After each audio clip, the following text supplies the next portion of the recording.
Isang matagumpay na operasyon ang naisakatuparan ng mga otoridad dahil sa pagkakahuli sa isang suspect na tinaguriang high-value individual at nasamsam mula sa kanya ang mahigit 3 milyong pisong halaga ng shabu sa Cebu City.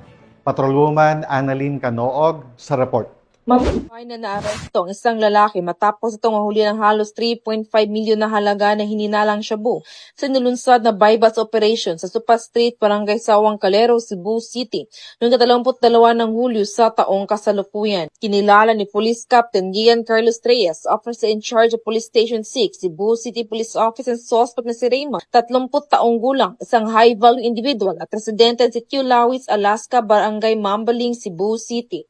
Dako alas 4:25 na madaling araw na magsagawa ng bypass operation ang Station Drug Enforcement Team na kung saan naaresto ang nasabing suspect.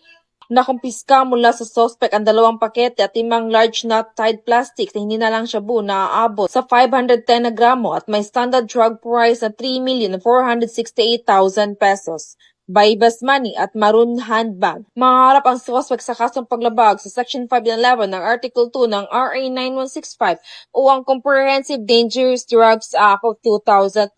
Ang mga kapulisan ay patuloy sa pagsusulong ng mga programa ng pamahalaan upang matuldukan ang problema sa iligal na droga upang magkaroon ng maunlad na bansa tungo sa isang bagong Pilipinas. Mula dito sa Cebu City, ako ay ang PNN correspondent, Patrolwoman Annalyn N. Canoog, alagad ng batas, tagataguyod ng Balitang Pulis.